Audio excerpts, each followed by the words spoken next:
Allô, ma copine. Non. Comment tu vas? J'espère que tu vas bien, ma chérie. Non. Le show était chaud hier. Ah, mon cher, aujourd'hui, je suis allée à l'église. Quand je suis partie à l'église, là, de 9h jusqu'à midi, le culte, là, a trop duré. Ça a trop duré. Le pasteur, là, il parle, ça finit pas. Je vais voir si on va signer une pétition pour voir si on ne peut pas changer l'heure. Parce que de 9h à midi, là, c'est trop. Oh, ma chérie, non.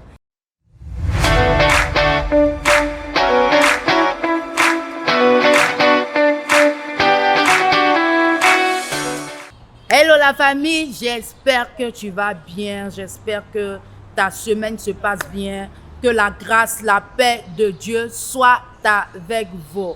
Aujourd'hui, nous allons parler d'un sujet à savoir, un chrétien peut-il aller en boîte de nuit? Parce que la question revient à chaque moment. On se dit, bon, on est des chrétiens, on veut aller en boîte de nuit pour aller se distraire. Ou bien il y en a même qui se posent la question pour dire non, que bon, on peut aller en boîte de nuit pour aller évangéliser. On peut aller en boîte de nuit pour aller, genre, s'asseoir seulement pour boire de la sucrerie et ne rien faire. Et quand on finit, on sort. Donc aujourd'hui, le thème d'aujourd'hui, c'est un chrétien peut-il aller en boîte de nuit?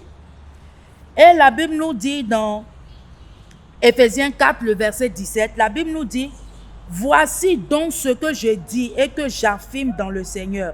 Vous ne devez plus vous conduire comme les non-croyants qui se laissent guider par la sottise.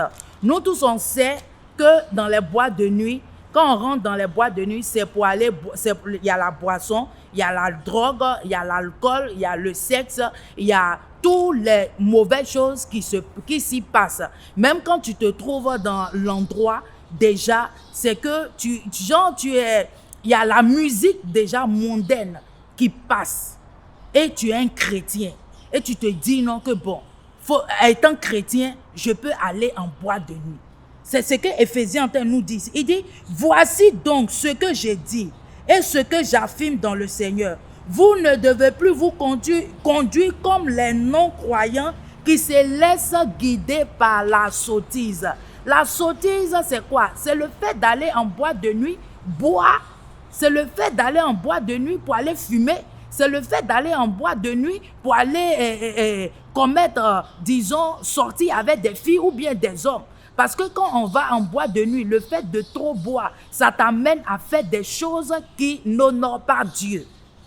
Et ils disent ensuite, il dit, ils ont l'intelligence obscurcie. Ils sont étrangers à la vie de Dieu à cause de l'ignorance qui est en eux, à cause de l'endurcissement de leur cœur. L'ignorance qui est en eux. Toi, tu as la parole de Dieu. Toi, tu es chrétien. Tu as la parole de Dieu en toi.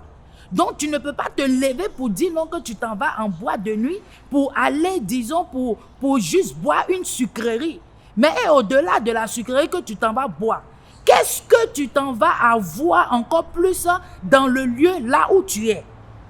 Et il dit encore, ils ont perdu tout sens moral et se sont livrés à la débauche pour commettre avec avidité toutes sortes d'impuretés.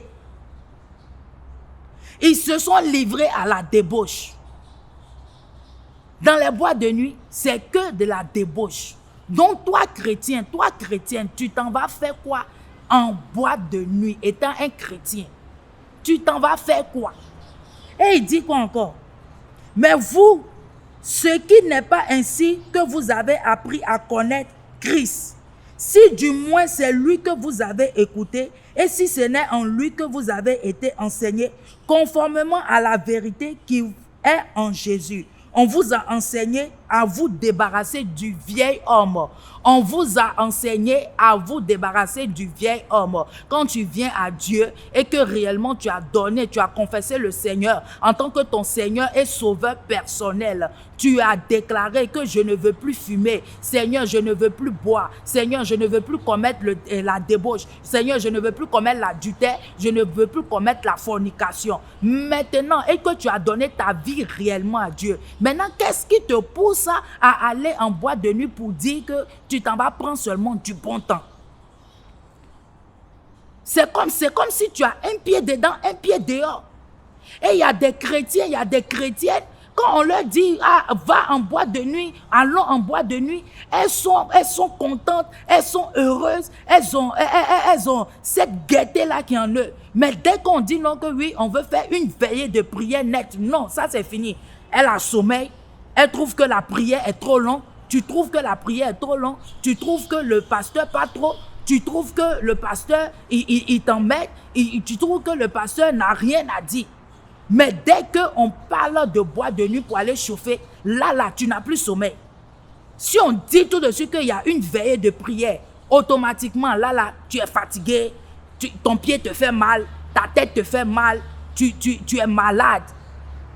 On te dit de prier, tu ne pourras pas prier. On te dit de prier, tu ne peux pas prier. On te dit de chanter, tu ne veux pas chanter. On te dit lis ta Bible, tu ne veux pas lire la Bible.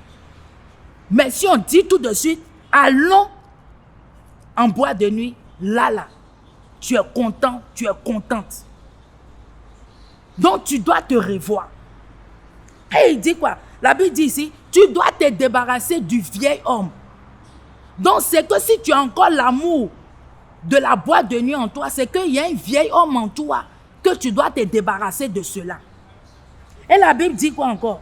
Il dit, qui correspond à votre ancienne manière de vivre et se détruit sur le fait de désirs trompeurs, à vous laisser renouveler par l'esprit dans votre intelligence. Tu dois te laisser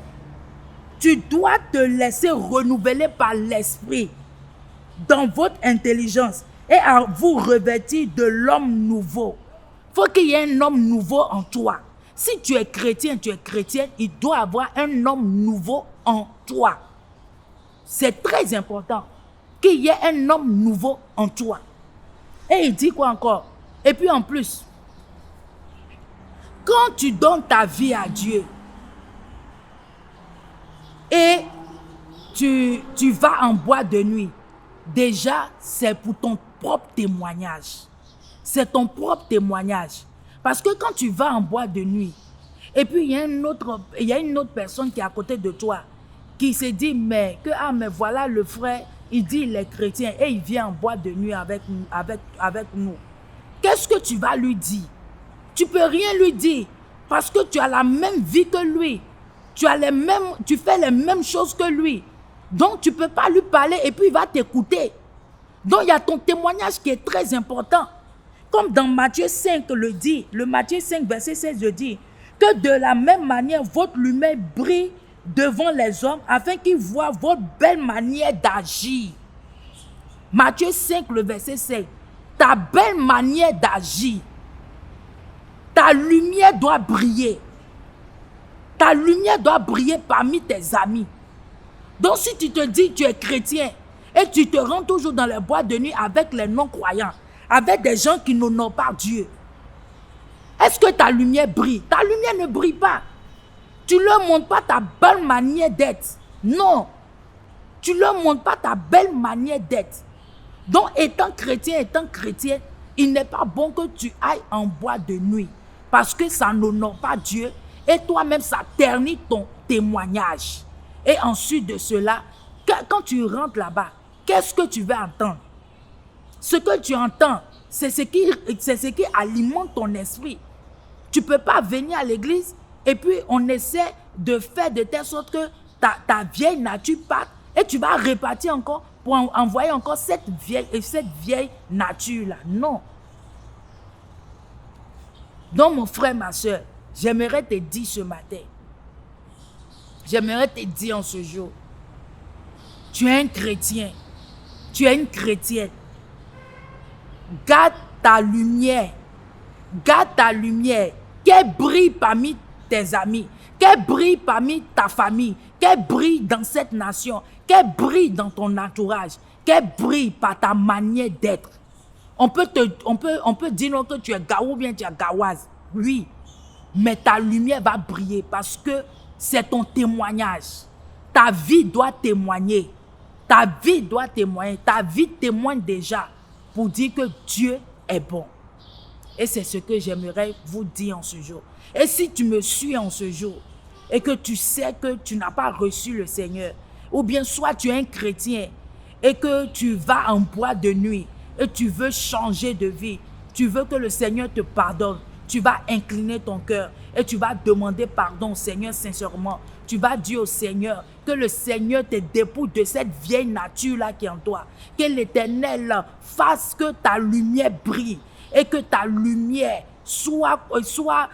brille dans le monde entier. Et si tu me suis, comme j'ai dit que tu ne connais pas le Seigneur, tu vas confesser le Seigneur avec moi. Et tu vas dire, Seigneur Jésus, je viens à toi tel que je suis. Je sais que je suis un pécheur. J'ai péché contre toi. Et Seigneur Jésus-Christ, pardonne-moi de toutes mes fautes. Merci d'avoir envoyé ton Fils à la croix pour moi. Merci Seigneur pour tout ce que tu fais. Merci parce que j'accepte le Seigneur dans mon cœur comme mon Seigneur et Sauveur personnel. Merci d'avoir envoyé ton Fils à la croix. Merci Seigneur pour tout ce que tu fais. Au nom de Jésus que j'ai prié. Amen. Et si tu as fait cette prière, sache que tu es béni. Sache que la grâce, la paix de Dieu est avec toi. Vous êtes sur Vie Glorieuse, moment d'impartation, moment de grâce, moment de faveur, moment de miséricorde. Et si tu n'as pas encore commenté ni partagé ou bien abonné à la page, je t'invite à t'abonner, à commenter et à liker au nom de Jésus-Christ. Et c'est votre évangéliste et Senam Oti. Soyez bénis et à bientôt.